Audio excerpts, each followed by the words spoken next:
All right, you are now walking with the best, the Holy Ruckus podcast, episode number 99. Josh here in your ear. We do not have Father Pat with us today. He's off saving the world, doing priestly duties, but I do have a good friend of the podcast, of the entire website, of the Holy Ruckus. He's a blogger, contributor, Catholic, sinner trying to be saint, Matt Pana, who's with us, and I can't wait for you guys to get to meet him. All that and more on this week's episode of the Holy Ruckus. So here you go. We've got some fresh new young talent doing some things that I know you haven't heard before. Let's bring the ruckus. Why were you made? I was made to be happy. The way to be happy is to know truth and to love goodness. In other words, I am made for God. Pero quiero lío en las dioses. Quiero que se salga afuera. You are now listening to the Holy Ruckus podcast. And we're here. Hello, what's going on, Matt? What an awesome radio intro, by the way. I felt like I was like you're like Casey Kasem introducing like the most hyped up hype man interview. So props, dude. Thanks, man. Really appreciate it. I mean, well, I got to pull out all the stops for my guests, man. We try to do it good for you guys. So thanks so much for taking the time to kick it with us on this Wednesday, on this hump day, being with us. Matt, I've known you for a little bit here in the interwebs. I think we met on a Facebook Catholic group, you know, just trying to do the good Lord's work and evangelize the masses. But for those that don't know you, give them a little primer. I mean, I kind of divulge a little bit. You are a blogger for us at the Holy Ruckus, and just recently on our homepage, you can definitely find it. Why Love Never Fails, a blog by Matt Pana himself. But I got the man here, and maybe we'll get into that as well. But just some of his musings and whatever else he's into, I just wanted to give him the opportunity. And Holy Ruckus never fails. I love to bring in musicians and drummers specifically. So that's why I got my man's here. That's why you're really here. I just want to hear just about for drum talk for another hour and a half. Yeah. Oh, I'm just a fan of that. But go ahead, Matt. Tell the folks at the Holy Ruckus a little bit more about you. Cool, man. So yeah, I'm a creator and content contributor. And now I'm a media technology director in New York City. It's the day job. It's the fancy job. It pays the bills. But I've been a creator pretty much my whole life, man. Musician forever. Was a touring musician in my early to mid 20s. Had a career shift in that regard. Got into podcasting toward the end of my music days. Fell in love with podcasting and fell in love with just the whole medium of just like spoken word through technology. And then had around that same time had my reversion to the faith. Kind of fell in love with Jesus through, I guess, the Protestant circles of friends I used to have. And then I'm like, I want to dive deeper. And then I found the Catholic Church, as you can see behind me. The flag represent, and kind of just dove deep into the faith and been kind of really getting into like the Catholic creative space maybe the past 3 or 4 years. And it's been a lot of fun, man. And meeting like-minded people like you. I think Mike from Catholic Creatives forwarded me to you. And he's also another internet friend. All the internet friends are great. So yeah, that's what brings me here. And that's why I'm here today. Dude, that's awesome. And that was probably the best way of kind of like all the things under at Matt Pana. It's the melting pot. Yes, indeed. Exactly. So for my folks, right, follow at Matt Pana. Boom, look at that. Right there in the little ESPN ticker. And so while I'm paying attention to that ESPN ticker, I'm paying attention to the real one because are you into basketball or football or anything like that? I'm a social fan. I'm a bandwagon fan. I've always been like a nerdy kid, but like I've always being from the like as a tri-state area kid here, like definitely my brother and like my dad, my entire family, they're all Giants fans, football fans. But I also have family in Texas and they're all Cowboys fans. So it's like I've been more of a bandwagon sports guy. As long as I get to eat and have fun and yell at a TV, have good times. People and that's why it's so good to just have like the Super Bowl when it is. It's right before Lent, and so you're just like, dude, one more social event, responsibly, of course. Responsibly, right? Yes. Right. Yeah. Do your thing and have everybody test right before the party. Right. You have like little party favors. You got cupcakes. Have some rapid tests available or something, I guess. I don't know. Right.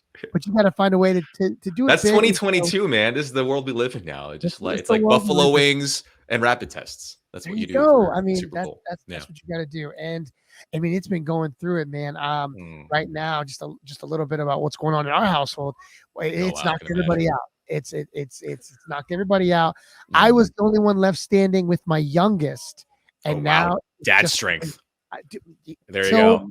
Till this past week, man, they got me. So the Rona got me. So I'm on the road. But what can you do? I just gotta pray and say, Lord, what do you want to do with this? And I mean, my symptoms were mild, but my kids are all great. So I don't know. How about yourself? Have you gotten bit by the corona bug, or you've been good? Yeah, man. So we got it literally after Christmas. So December 26th. We spent all Christmas together, like Christmas Eve mass. Obviously being Filipino, like we do the whole Noche Buena. So we had like midnight mass. We hung out, and then the next day, my sister and I had some slight symptoms. Then we all got tested, and literally the entire family got COVID. But luckily, it was I think Omicron, or it was a milder variant. I know my brother-in-law and my cousin got it pretty bad in terms of flu-like stuff. And our friend who's a doctor was saying like there's a chance they got Delta and then we got the Omicron. I don't know how the variants work like that. I don't know how the science works, but yeah, but we survived it, man. And luckily we're good, all things considered. Thanks be to God. Everyone in my family's been good. Yes, and that's the thing. You just never know what you're going to get. I mean, this variant thing is just evolving every 5 minutes, it seems, but we'll pray to just, be on the right side of things and just do our due diligence. But Matt, you are special, but you're not that special. We're going to treat you like every other guest, and we're going to do overrated, underrated, whatever pops up into your mind, little quick hot takes, 20 seconds deep in terms of different categories, whatever I spit out at you, give us your little high take. What do you think? Is it overrated? Is it underrated? Go with that. Yeah, I'm down, dude. All right, we're going to give it a shot here. Let's go. Overrated, underrated, and whatever goes down. Oh, with the graphic. Look at that. All right. Okay. Do it big dog style. All right. Not favorite. Loving to be here. Okay. I see you. Overrated, underrated. You in Jersey.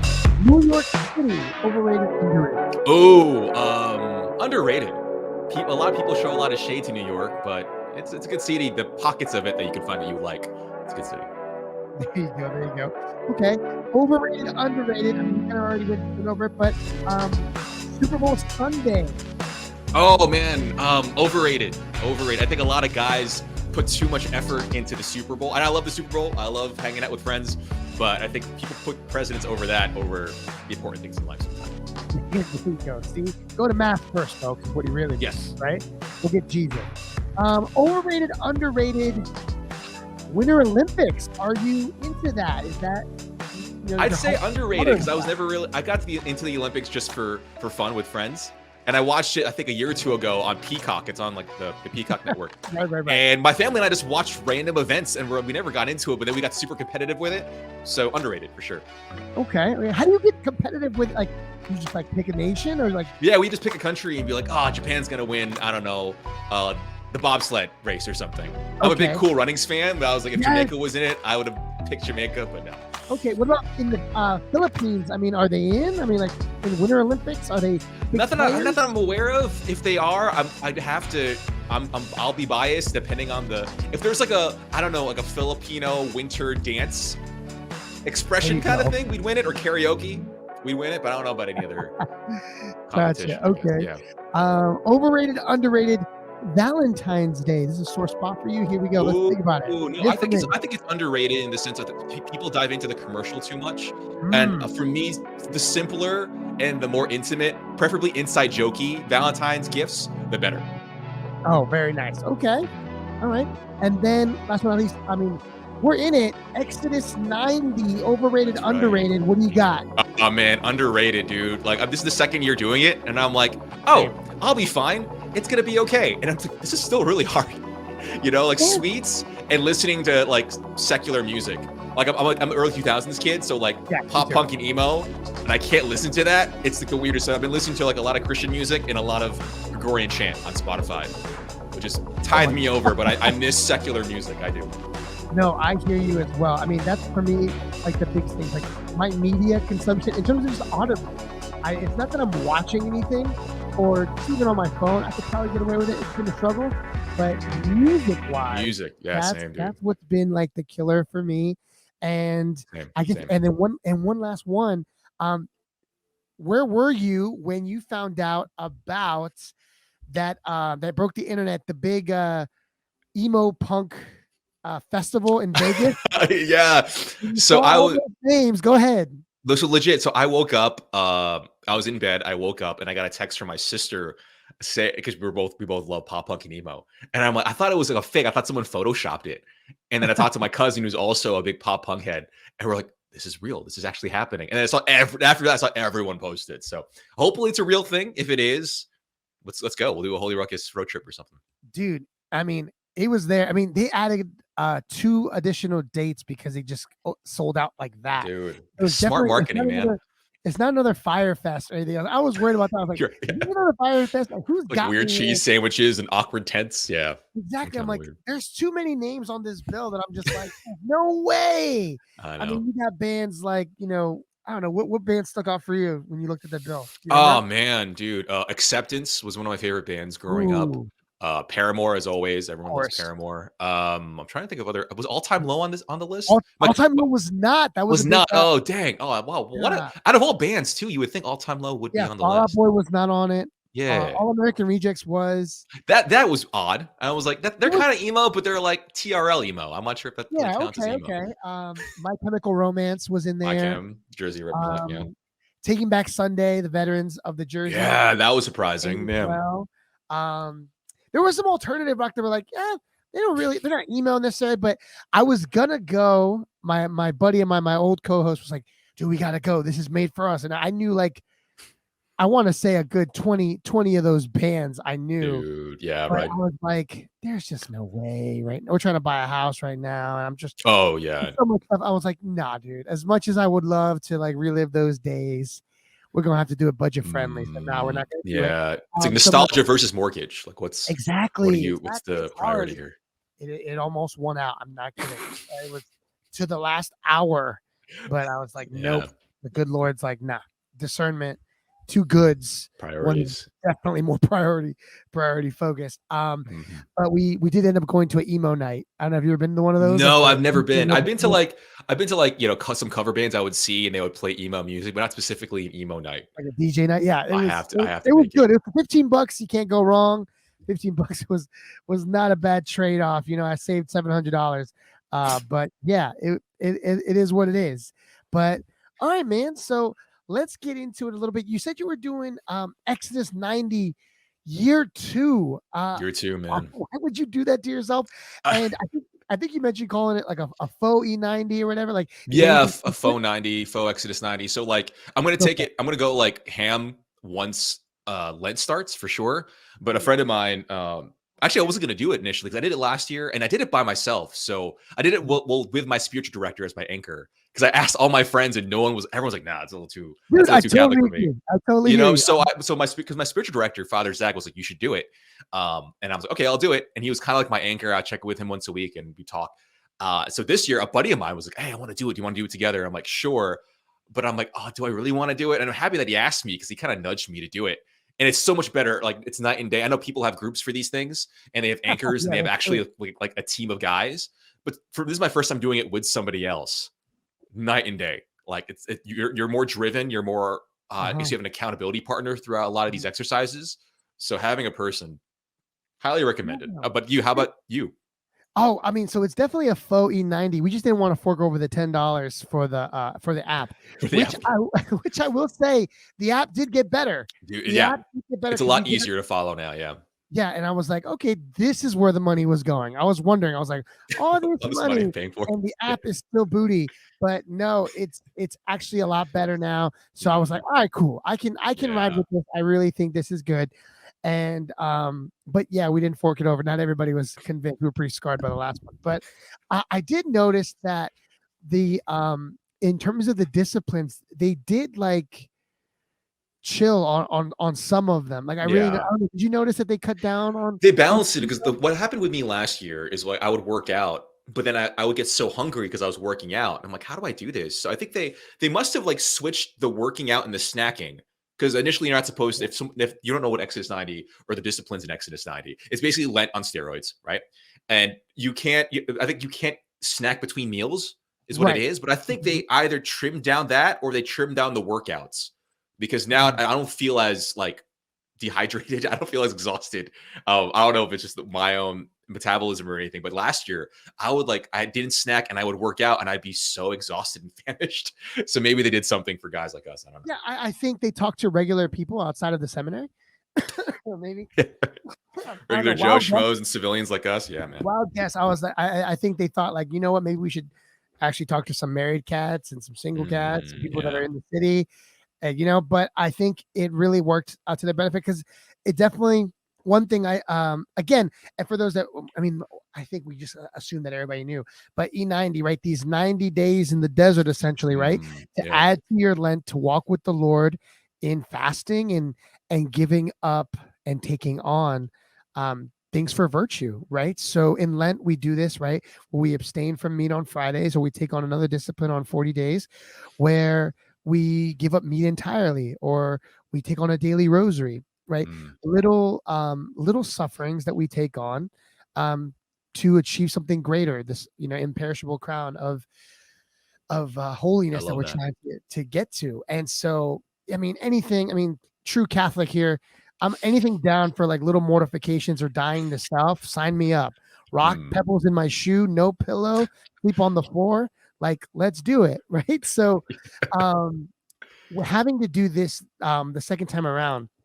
The community definitely got smaller for us. We started with 6 guys on the first time, and we did well. This time it's only 4 of us, but that's fine. You know, weed out the men from the boys kind of thing. But no offense to those listening. But it really, like, it was like, I didn't feel bad like not doing it. I was like, if I don't do it, it's okay. But I definitely, this time around, felt like I wasn't a burden so much on my family when I was doing it. And I don't know if that makes sense in terms of like, and if you have roommates and they have to deal with you, if you're like fasting and hangry, and like, and I just remember with my wife, that was the thing.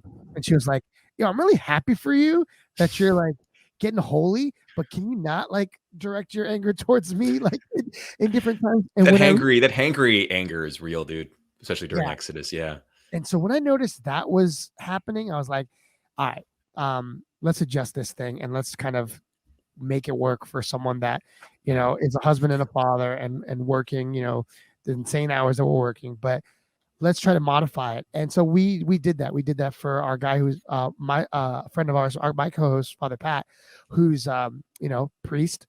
And then we got another married guy, another guy, or all of us are married. And so like we modify it to what we need to do, but still I really want to like chill out on modifying it too much, because I'm like, I still want it to suck a little bit. To keep like a real meaning behind it, which is not to suffer for suffering's sake, but I don't know. I was talking to a friend about this because I have a lot of friends, and I love, you know, no disrespect or anything, but a lot of them are like, "Oh, I don't give up anything for Lent. I just give things. I just pray and I give money and I donate. I don't need to give up things." And this is not. I think Father Ken Garachi says it best. This is not judgment; it's observation, right? Sure. So if you're not willing to sacrifice even the littlest bit for Lent or otherwise, and it's not a Catholic thing. It's just like a masculine thing or a man thing. Like, I think if you're not willing to sacrifice even the littlest bit, you show there's a lack of discipline there. And I'm saying this is not a judgment, it's an observation. And that's what I learned during Exodus, because I was like, I used to be in that camp when I kind of reverted back to the faith. I'm like, oh, I'm not going to give anything for Lent. I give up anything for Lent. I'm just going to, you know, do my own thing. I'll almsgiving. I'm going to pray and donate to whatever, but I'm not going to give up anything. And what Exodus 90 taught me is like, wow, I need discipline as a guy, even as a single man. I'm like, oh, I got to really build my discipline. And I'm usually a type A person, very organized. I work in New York. But this even taught me more to surrender, right? And also more to be disciplined beyond like the to-do list. You know what I'm saying? So that's one thing that I think the whole Catholic Church gets a bad rap about, is like, oh, you have to sacrifice and you have to suffer. But that builds discipline, and that builds, you know, I think patience for sure. Charity is a big, I think, I forget what priest who said this. It was a homily I attended a daily mass a week or so ago, where I think the priest was tying one of the readings. It was a gospel where, in order to be patient, you have to have the virtue of charity within you. If you want to build patience, and a lot of men, especially nowadays, whether it's through technology or we have our own sufferings, our own stresses, right? A lot of us build impatience over time. So in order to build that, I think we need charity. In order to build charity, I think things like Exodus 90, little sacrifices here and there, will get us to where we need to go. Absolutely. And I think it's a lost art. And I love how when they talk about, at least in E90, credit to the guys who made it, it's in the context of disciplines. Yes. Of building virtue and habit. I love that. 90 days to build a habit and then that kind of thing. They could have called it, struggle busing, or they could have called it, It's going to be Aria. That's going to be the Holy Ruckus exactly. bootleg version. Yes, they could have did something like that. They could have did sacrifices, and it would have been cute for like the first 10 days, maybe even 40 days. But to know outright that even Christ, like as he grew, I mean, yes, he had it all, right? He had it all going on, but God gives him, the Father gives him opportunities where he has to shine and he has to show out. Yes, he will always do the Father's will, but we don't have that luxury. We have the graces to do it, but it's kind of dormant. And I think that's why E90 is so big, especially in this culture and whatever stage that we're at. You being single, myself being married, you in the big city in Manhattan, and me over here in the suburbs of Maryland. It's like, but yet we can all commune in the desire to want to be holy and to be his. And if we can't do that, just on Sundays, it can't happen. You can't be a productive worker just working, in a limited time frame that you have. Some days you have it, some days you don't. I can't be the best father if I'm only giving weekends to my kids. Like my vocation, where God's calling me, also requires and demands of me opportunities to grow and to die to self. And I think E90, like with those little sacrifices, those little disciplines help shed a little bit of that dead weight and the things that, we're not going to give up chocolate for chocolate's sake, like we're saying, but we're going to give up things not because they're bad, but because they're good. Right. And as we get to Lent, like that's like the big thing. And like, why not start now? And so I'm really excited to be in it. Sure, I'll complain a little bit here and there in jest, but maybe there's some truth in that. But I think if we're going to do this, if we're going to be loving, if we're going to, be empathetic, as we're going to get into here, you can't see other people if you're so focused on yourself. Amen to that. If you're already like setting yourself up, like, oh yeah, like, I'll tithe because out of my excess, I tithe, right? Whatever change I have or residue.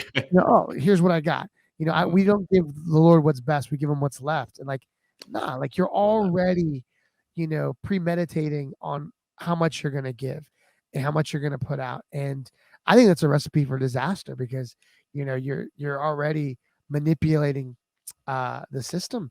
And so again, observation, like you were saying, and I know that because I'm just like, I've done it. I do it. Same. I do it. I'm just we've all done it. We're all human beings, man. Yeah. No one's gonna know that, went stopped for gas and then like snacked, but my accountability partner that you guys get a chance to get at Exodus 90, or your community, you share those things. And for me, I have an accountability partner for life.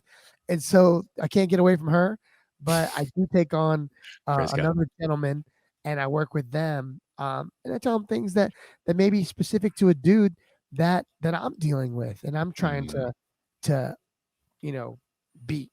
And so it's been good, but building that discipline, I mean, it's going to start with some dying. So thank God for that. But I don't know. How does this help you see other people? I know we talked about the theme of empathy here, but go ahead a little bit about where you wanted to go in terms of off of E90 into that. I mean, does it help? Yeah, man. So the reason why my spiritual director recommended Exodus 90 was I had a lot of loss in 2020, like a lot of us did, a lot of hills and valleys of 2020. And my spiritual director is like, just try this. You don't have to complete it. Just try it out. Maybe it'll help you out. It was one of his, he really nudged me. And by nudge, like he really pushed me to do it in a lovingly way. And I realized looking back at 2020, even like the past couple of years of this like pandemic or post-pandemic or new normal, next normal, whatever we're in now, like I feel like it's been a litmus test for people's capacity for inconvenience, whether you're pro-mask or anti-mask or pro-vax, anti-vax. And I've seen, like, I think being in the Northeast and you in the East Coast, right? We're in the East Coast. We get to see kind of the extremes, at least I get to anyway, where I'm at. So I see a lot of people that are like, oh, the mask is a security blanket and all this stuff, and I can't hang out with you if you're not vaccinated, or it's the other way around. If like people judge you if you're vaccinated, I have both ends of the polarized spectrum here, and I think both sides of it, at least in my opinion, in my experience anyway, I'm not going to speak for anybody else. I just feel like it's people lack empathy and they don't want to be inconvenienced. Whether they're scared about the vaccine and corona or they think it's fake news or whatever, that's up to you. But both sides of the coin, I'd realize there's no empathy, and they lack a sense of just like they don't want to be uncomfortable.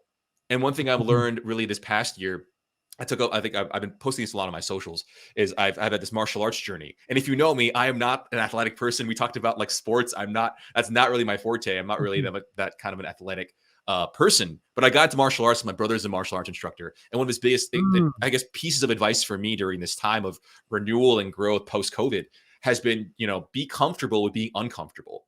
And I think maybe it's a Western society thing where we always want to be comfortable, whatever camp we're in or whatever kind of position we have on COVID or otherwise, just general things.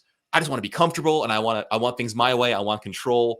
But what COVID taught us, and what Exodus 90, I think, is teaching us now currently, is that we're not always in control. And sometimes we have to surrender, for sure, but also understand that like things happen and things change, and we have to be used to being uncomfortable. We have to be used to being inconvenienced. Not saying we should put ourselves for suffering's sake. It's not sadomasochistic kind of stuff. I'm saying like we're Catholic, and the guilt is there's a meaning to the suffering and a meaning to guilt. So that's kind of where I'm at in terms of tying empathy with the whole Exodus 90 thing, with the whole like post-pandemic world we're in now, is like we have to be comfortable with being uncomfortable, man. I think a lot of people don't like that. They don't want to be challenged, and they don't want to be. They want, and this is one thing that I'm diving into more in my content is I see a therapist, a Catholic therapist. Praise God, dude. That's he's been awesome. He's been a mentor to me. He's a super old school Staten Island guy. Like he's really like tough on me, but in a very lovingly way as well. But I feel like some people, if you dive so much into mental health, self-care becomes like self-sabotage, in my opinion, because you get so focused on yourself too much. And I think that's what COVID did, unfortunately. And things like Exodus and things like this post-COVID world are helping guys like us, especially. And we're not sponsored. This episode's not sponsored by Exodus 90. No, it's not. But like, it's helped me tremendously to be like, okay, like sometimes you're going to be inconvenienced. Sometimes, you're going to be uncomfortable. What are you going to do with that? Are you going to sit and complain, or are you going to work with it? Or are you going to surrender to God? Are you going to accept the space that you're in? So that's my little diatribe, I guess, my little soapbox on the whole ordeal. It's so good to hear, because when I think of empathy, like I think of like suffering with somebody, and you can't suffer with somebody if you can't even see them. That we can't see anybody, and so yes, these little tools that we can pick up for E90 for some, and then Fiat 90 for the ladies or whatever. There is always something for people to do to cash in on those graces and to try to be better.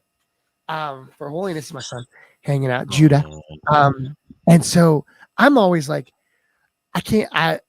it's very hard. Like, it's almost like when people want to get your attention, like my son, right? It's like, I need to focus on, I can't focus on you yet. I got to work on this stuff in the closet. I got to work on the things that I don't want anybody to see. And I'm like, once I handle that, it becomes easier to see Christ in other people. Yes. And 100%. There's no timeline on that. There's no, like, as much as I want to be like, dude, like, I got you. Like, tomorrow I will be better. And, after Father's homily, okay, got it. I got to be Jesus. Like, and like see the Samaritan, like, and the whole Samaritan story. But I just, it's not natural. It's supernatural. And I'm like trying to figure it out. And grasp that. Makes sense as well. Yeah. And so, like I was telling, I do this game with my kids, and it's in the vein of empathy, right? Of suffering with somebody. And we talked about the story of like Saint Maria Goretti and how, do you know her story? Yeah. Right. A patroness of purity, chastity, right? Even to the length of forgiving her abuser, forgiving the person. Yeah. How do you communicate that to kids? I'm curious, because it's a very dark. Not well, but no, right. as best I can. But and so it is dark because for those that don't know, Saint Maria Goretti's story, she had an admirer, a friend, Alessandro, who forces himself on her, and then she running away and stuff, and then he ends up taking her life, attempted rape and all that, and that guy years later is at her canonization, from my understanding, like is present with her family, and her family has forgiven him, visits him, and now even in the church when I believe her relics came into town, an artwork of her image, her painting came around, at least in the Virginia area, And I remember seeing also holy cards of servant of God like Alessandro, yeah. Like this guy's on the road. People are, and the repentant sinner, repentant murderer, someone who paid his debt to society, suffered the consequences of his actions. Yep. And now what? Like what's left now? Like you talk about forgiveness, you talk about, empathy. Let's put it on display here. How are you really down for this? Because this is what radical holiness, Jesus-like stuff, this is what it looks like. It's not just, forgiving and then like I'll see you, in a couple years. It's you might be welcome to my like table now. Like I'm actively inviting you to come eat with me. And now I'm not saying that people who have suffered real trauma and abusers should be inviting, these people into their lives, right? Because there is a place for loving someone at a distance, right? Those that know my story from the podcast, like my relationship with my father, it's like I forgive him. I actively seek out to love him from a distance. Will it ever be buddy? No, but that cannot hinder my relationship with my heavenly Father any more than it already has. And so when we talk about empathy, we look at these lives of these saints and we're like, okay, I might not be there today. And that's where the kids eventually ended up. We had them play like agree, disagree, where they get on one side of the room. If you agree that you would forgive Alessandro for murder in the same way that Maria Goretti did and her parents did, go on this side. Whoa, that's heavy. That's heavy for a bunch of kids, though. Respect for having the courage to do that, man. Yeah, 10th and 11th graders. I mean, because then we go into St. Paul, we go into, how Jesus forgives the thief and everything else. And so we talk about, forgiving 70 times 7.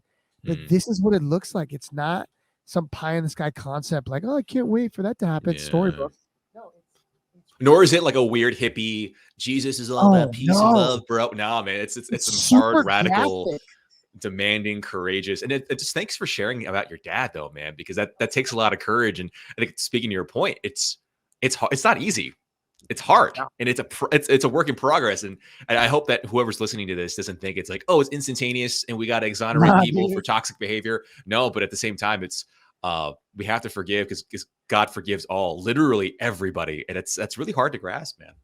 Yeah, because it's ongoing conversion. Like it's not like some of my and I say this with love, like some of my older brothers in faith who have taught me a lot, right? When it comes to holiness. And sometimes our Protestant brothers, like it's like, when were you saved, or when did you accept Jesus, into your heart? And I'm like, dude, come back next week. It's ongoing for me. It's never like a moment. Like I could never say like this is the moment. Like there are several moments along the way, ongoing conversion, metanoia, that help. And because the last thing I want is to be, I want to get to the point where, and this is also a spiritual direction, kind of help with this, and also therapy. I wanted to be in a place where, we'll backtrack. My priest, my spiritual father kind of told me, like, do you forgive your dad? And I'm like, for all the crummy stuff. He was an all-star physical, verbal abuser, emotional abuser towards me and my family, a lot of my family. And thank you. And the question was, would you forgive him?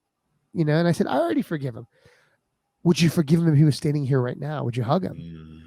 I was like, oh, hey, It's there. They're in the fields. Yeah.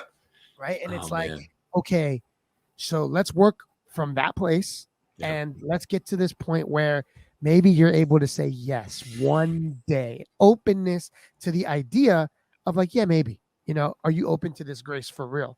And so I told and so we ended, because again, we agreed to disagree with a lot of kids, and I was the moderator. So I was, kind of playing both, devil's advocate sometimes. And I would say, guys, it's natural, your reactions, but we're also called to be supernatural in like the holiness bit, right? It's ordinary to be upset and unforgiving. It's extraordinary to really call it out and go get it. So if you're here in forgiveness, I want to let you know, I'm right there with you. But here's the standard, like here's like the Jesus. And are you like trying to grasp at it? If the answer is, yeah, I'm trying, then we're right where we need to be. and there's no timeline on this. As long as we're, trying to hear the right stuff, and maybe, we can reasonably hope that we can all be forgiven for our stuff, because we want our God to forgive us for all the crummy crap that we do. So yeah, on the road to holiness, that's kind of where I've been lately. And I think in prayer, with praying more with E90 and all these other things, like those things kind of get brought up again. And as I read scripture, I'm like, how empathetic am I really, though? And so that's where we can be. So good for a commercial break there. That's it. But I don't know, man. See you guys. Credits now. That's it. Roll the credits. But Yeah.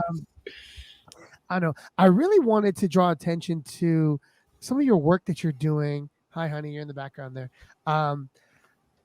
Your blog, Why Love Never Fails, now available on theholyruckus.com. Boom, and marketing. There it is. I know, right? This guy. What makes, like, why bother, right? Well, one, because I've asked you, right? But you hear it all the time, love never fails, but I kind of wanted, like a precursor, like why this one? Why focus on the theme of the virtue of love, and just the way you communicated here is beautifully. So if you haven't read it yet, Why Love Never Fails, Matt Pana, but give us a little bit here of kind of what led you to really write this out. Yeah. So what initially led me, I love Twitter. I'm on Twitter all the time. And there's times, especially when I was diving more into mental health, and I follow a lot of like mental health influencers and all these things and hashtags.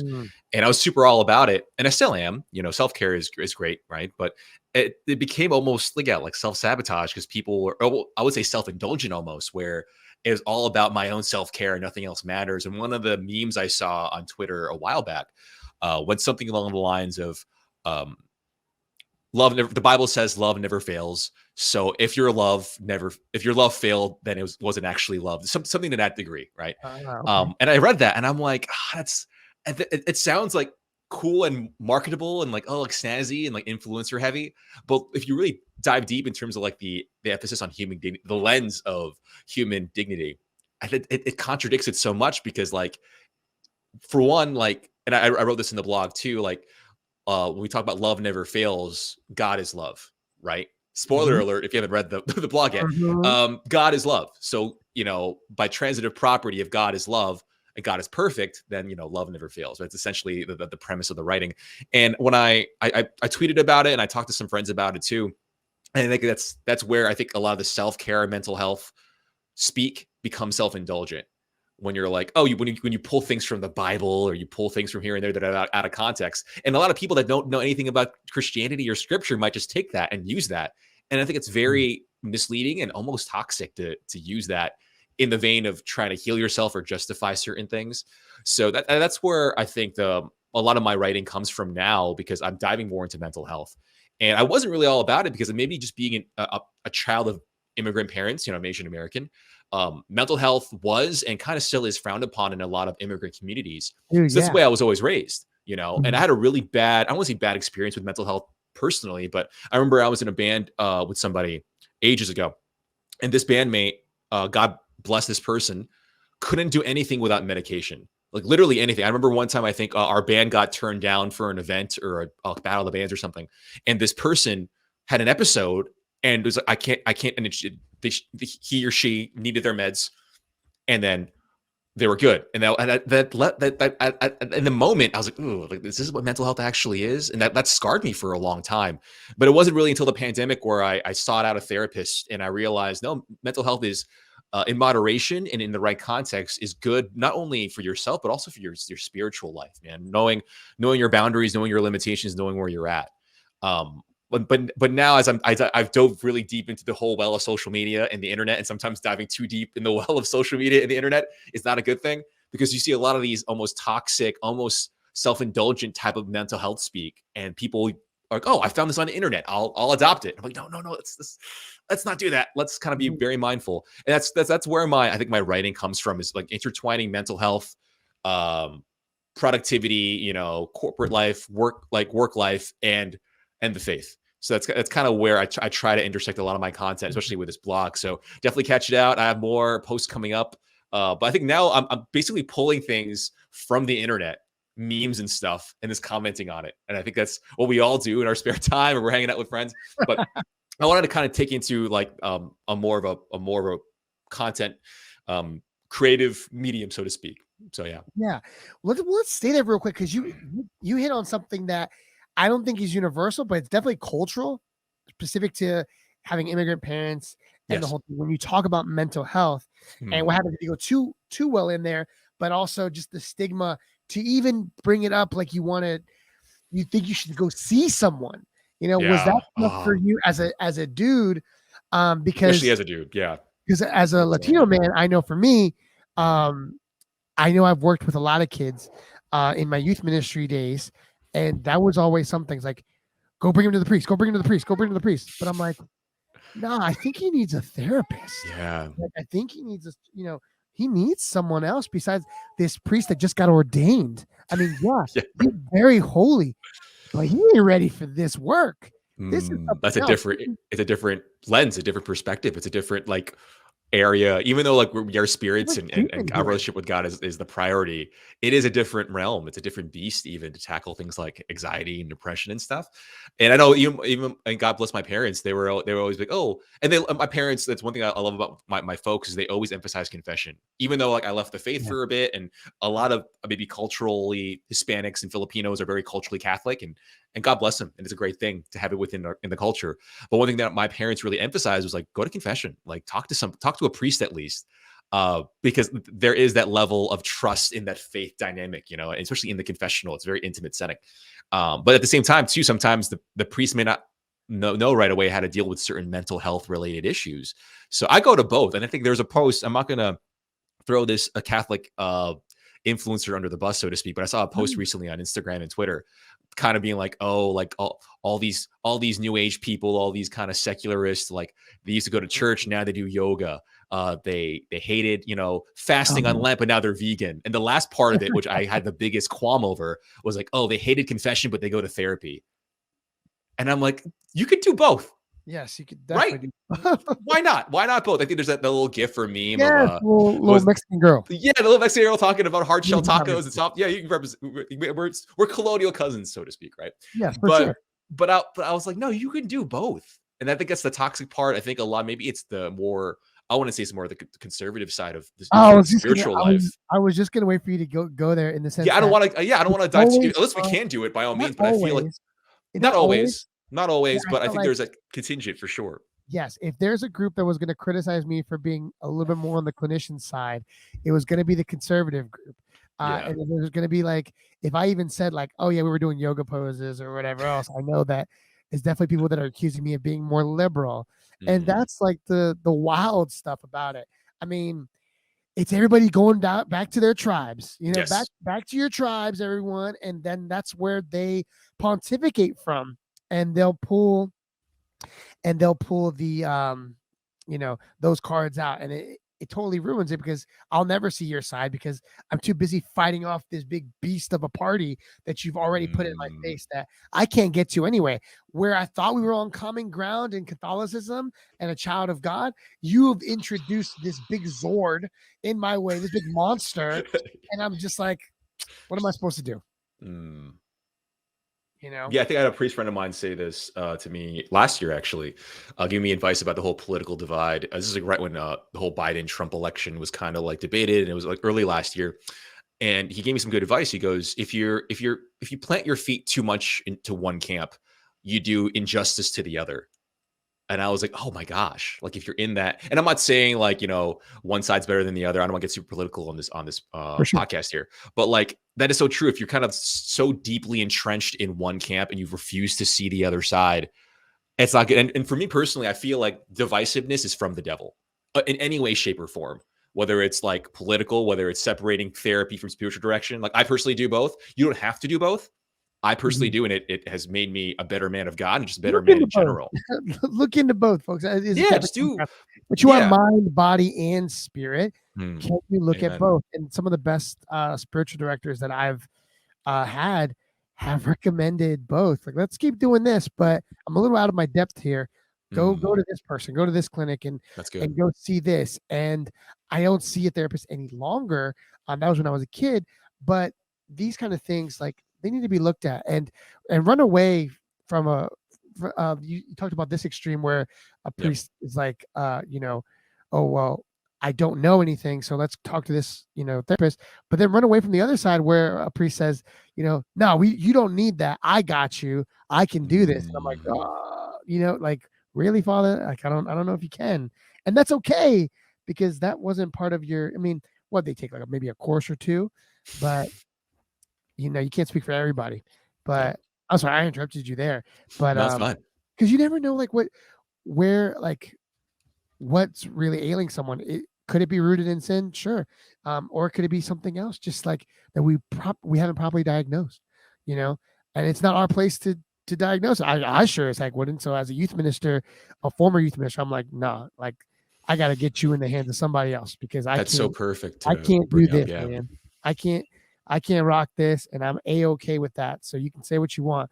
But oftentimes I had the hard time convincing, Latino dads that, hey, child might have a little something going on, might be on the spectrum here, might want to look at this. And as a teacher as well, we have kids that have need accommodations, especially in the education space, I could imagine. Yeah, as a teacher, man, dude. Yeah, it's shame for folks, like, they don't they don't want to go there. And I'm like, no, that's that needs to stop. And so I think it is. But is it stopping in faith-based circles? I think the secular culture, like the culture that we live in, is more okay with, the clinical side of things. That's fine. I'm saying in faith-based institutions, I don't know if we're there yet. I think we're really slow. I think we're getting there slowly. I know Dr. Greg Butaro of Catholic Psych is really pushing it hard, and a bunch of other really great, well-minded Catholic therapists are out there in the world. I found mine through literally catholictherapist.com. So they're out there. And if you know any Instagram handles or any Twitter accounts that maybe they could follow? I can't name them off the top of my head now, but I'll definitely send them your way. Like the actually good ones. Because I think I dove into, like I said, like mental health, social media, and hashtags, and I realized a lot of it's toxic. But the ones that aren't toxic, I'm not saying this because I'm biased because we're Catholic, but the Catholic approach to the holistic Catholic approach in terms of mental and spiritual health, I think takes into account everything. And that's where I'm saying, like, divisiveness is from the devil. Sure. And one thing that I've been telling a lot of my friends lately, in terms of, like, especially my non-Catholic friends, why I'm a revert, why I fell back into the Catholic faith, is, at least to me anyway, my experience, my journey, the Catholic Church is unitive and not punitive. So even though the Catholic Church may seem punitive in terms of, oh, they're telling you what to do and blah, blah, blah, confession and all this anger, the beauty of the church is unitive. And there's always, like, there's confession, but there's all in the sacraments, but also you could pray, and also you should be able to see a therapist. Like any form of divisiveness. And this is what I tend to use. And I'm, like I said, not being political, but for me personally speaking, like, I have a lot of friends that are like, oh, you don't need the vax, just take essential oils and vitamins and you're fine. FYI, I used to be like, I'm a former, like recovering, secularist myself. I still do vitamins and essential oils. I'm like the essential oil Karen of my family. Okay, I'm all about essential oils. Okay, I knew someone like that. Okay, but also I got vaccinated, boosted, and I wear a mask, and I'm healthy, and I work out, and I drink water. I do all the things. So, but what I'm trying to say here is, if you're divisive in all these kind of natures, where it's like, oh, don't wear a mask, but do this, I do all the things. Like, and I think it's one thing I love about the Catholic Church, and not equating politics to the church, but I'm like, I do everything. And the Catholic Church does provide all of that stuff.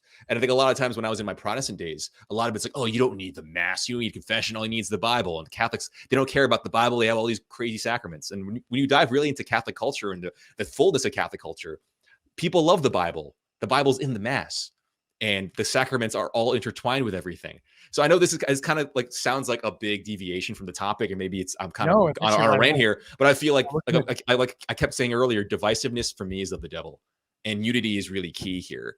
And you could do all the things, spiritually or otherwise. So please, if you are into just going to confession and you're like, I don't need a therapist, and like, I think we talked about this earlier, I think it's a masculine problem too, on top of it being a cultural immigrant problem. Absolutely. Because I have a lot of guy friends that are like, oh, I don't want to go to therapy. I don't need that. I'm fine. I'm good.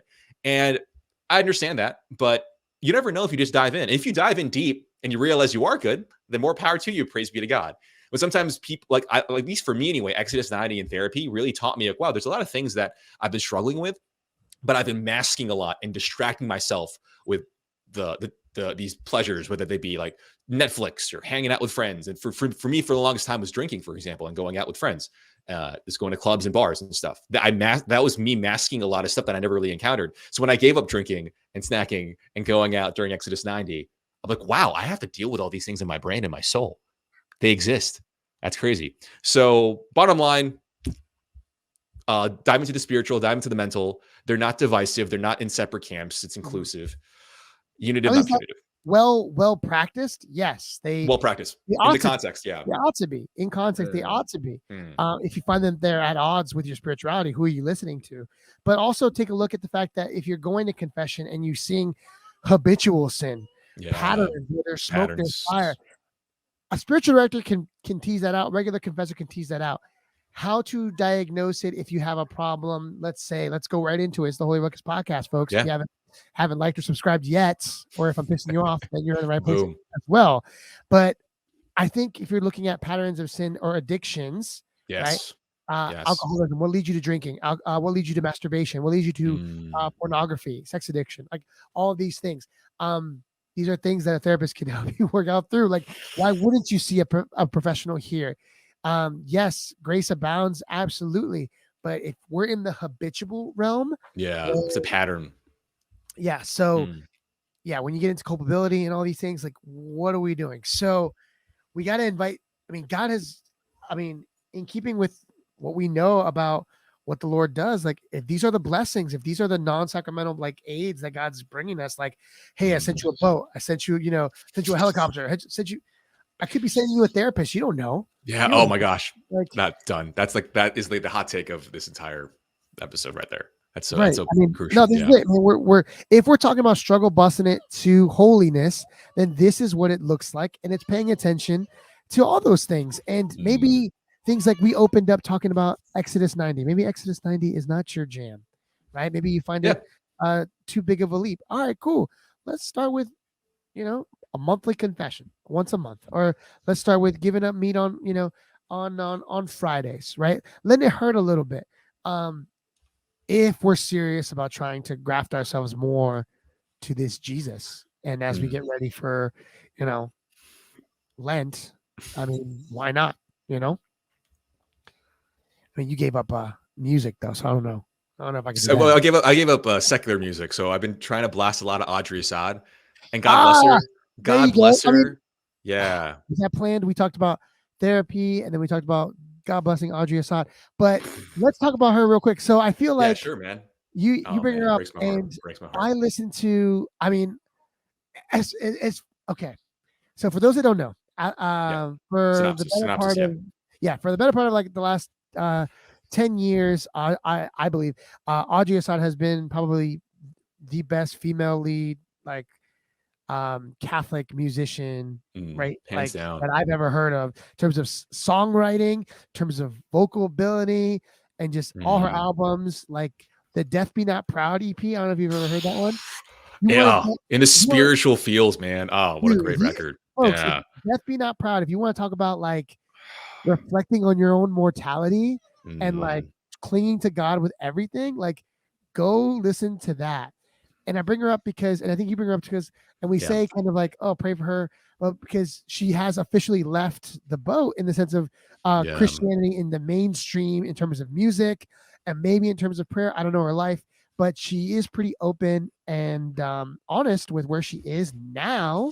Yeah, she's got a crowdfunder, a GoFundMe thing going on with her work now, and I still love her voice. It's haunting. Yeah. And it's in a good way, in the best way possible. In the best way possible. It is haunting. I'm just like, oh, I just want to listen to you more. Even though it's not explicitly Catholic anymore. But you hear about trauma, you hear about the things that she was going through. And I'm like, oh, like what's going on? I don't know. You brought her up first. Why are you bringing up your side? What do you got? Yeah. So for Exodus 90, you're supposed to give up secular content, whether it be like movies, TV, or whatever. So I gave up a lot of like as mentioned in the beginning of the podcast, a lot of like early 2000s emo and pop punk. But in exchange for that, I've been listening to a lot of like Audrey Assad, Matt Maher, Maverick City, all these Christian artists. And I was listening to Audrey Assad yesterday when I was cooking, and I was like, oh man, it's such a shame because she's her voice is It's even not even in a Catholic or Christian context, just like her, the way she writes is very, it's not romantic. And I hear a lot of like my musician friends, my Catholic musician friends, like, oh, she's too romantically, but no, it's like, I think it resonates in the heart for good reason.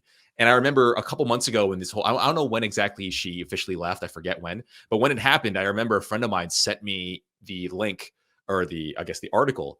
And he goes, oh, I can't believe she fell off the deep end, man. I can't believe she left. I'm like, really? You can't believe she left the Catholic Church? You kidding me? Like people struggle with this. The Catholic Church is it's a hard faith to be in. Like at times I'm like, even for me, I struggle oftentimes with the faith. We all do.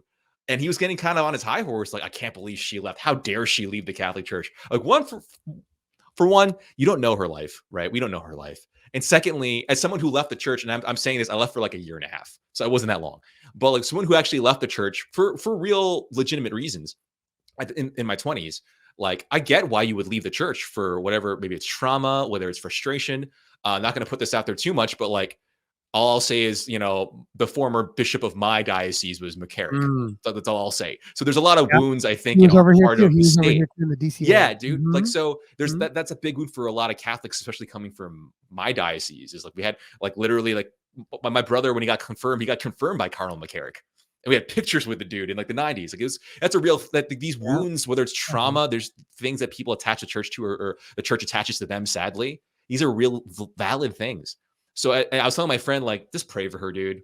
Don't get on your high horse. I know you're frustrated, and this person's like a really devout Catholic, and I get it, being kind of disappointed in her release, just because she was a figurehead. Like his whole argument was like, oh, like people know her. Like my mom listens to her. My sisters look up to her. I get that to some degree. I get like you are accountable to some degree to people, especially when you leave, or if you're kind of a figurehead.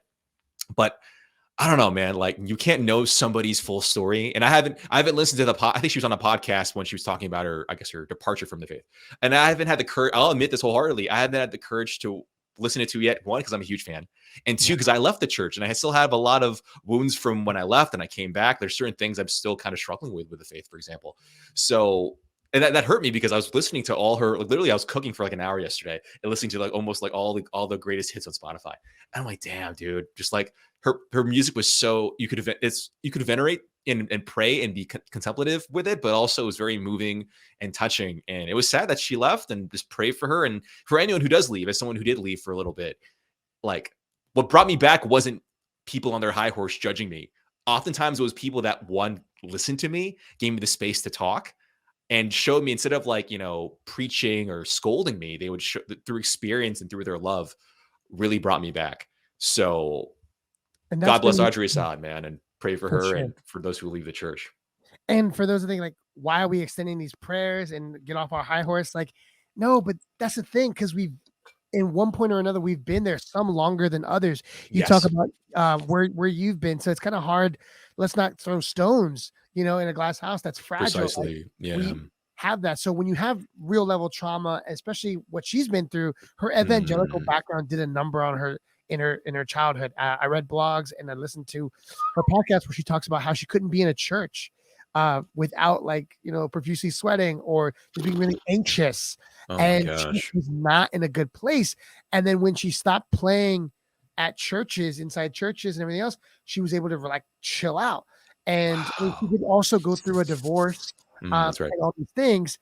But the machine, right? The machine of evangelical, CCM music, contemporary music, like that kind of space, like it chews up a bunch of people, to be honest. I mean, I'm a big fan of Under Oath, right? Yeah, like I love Under Oath, dude. Like, screamo, alternative rock all the way. And you hear guys like Aaron Gillespie and these guys talk about why they left, or one of the reasons why they left, aside from believing in God as a whole. They were very hurt by the fact that a lot of the Christian folks, the listeners, chewed them up and spit them out. And as soon as they struggled and they were authentic about where they've been or where they are, it was like, oh, this is bad for business. Get out and don't come back. Or if you do come back, let us handle your PR. Let us handle your, public relations. And so, yes, pray for her. Absolutely. But also in that empathy, if we're talking about, again, trying to build up that holiness, we probably will not know what it's like to be in her shoes, but we have been the outcast at one point. or another. And so, yeah, I don't know, but go you, man, go you for listening to her. I haven't touched that album or those albums in a while. So Neither have I until yesterday, because I was like listening to all Matt Maher the past like few weeks, and I'm like, I need to listen to somebody else, because I love this Exodus 90 challenge to the degree of which I can listen to Christian music more. But I'm like, I love Matt Maher, don't get me wrong, but like he's like the only real Catholic musician that's like has a bigger discography on Spotify. So I was like, I love Matt Maher, but I'm getting sick of listening to Lord I Need You for like the 8th time in a row during Exodus. So I was like, I'll put on Audrey Assad, and I just fell into this big Audrey Assad musical pit for like an hour in my kitchen, and I was like, God bless this woman. She wrote some great stuff, man. And hopefully she was on it. She was on it, dude. I love everything. Yeah. I think she put out. All right. Anyway, ladies and gentlemen, you've been rocking with the best, the Holy Ruckus podcast. We're coming in for a landing. Thanks so much for being with us and listening and watching. Folks, go ahead and drop a line at Matt Pana on Instagram and on the Twitters, and check out mattpana.com. And he's going to be blogging for us at theholyruckus.com as well. Why Love Never Fails. It's on our front page now. Matt, any closing remarks as we peace out of here? Yeah, sure. So I think we brought this up. We're in prep for this. So I officially signed on with Array of Hope. They're a Catholic media company and team, really awesome stuff. So I signed on with them to do some short episodes for the Rise Up channel. And that's been a lot of fun, really diving into Catholic content. The show is called Deep Cuts. It's basically my way of critiquing social media and memes through the lens of the Catholic Church and human dignity. So that's been a lot of fun.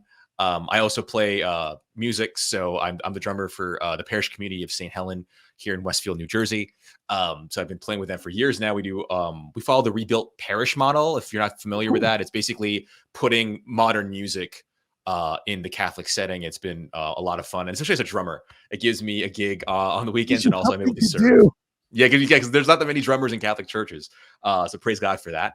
And just pray for me, man. I mean, I'm embarking on a lot of projects. It's 2022. We're all kind of pushing forward, post-COVID, hopefully, God willing. And pray for me, and I'll pray for you. Absolutely. Ladies and gentlemen, you've been rocking with the best of Holy Ruckus podcast. If you haven't already done so, like and subscribe and share this conversation. Follow at Matt Pana, and we'll see you when we see you, Matt. Stay on as we log off here, but so excited. Again, let me get it going, and then hopefully Father Pat will join us, because and you gotta follow us here too, Matt, because next week is our 100th episode, brother. So big things, big things. We're gonna get a cake. Right. Anyway, see you guys. Hang tight there, Matt.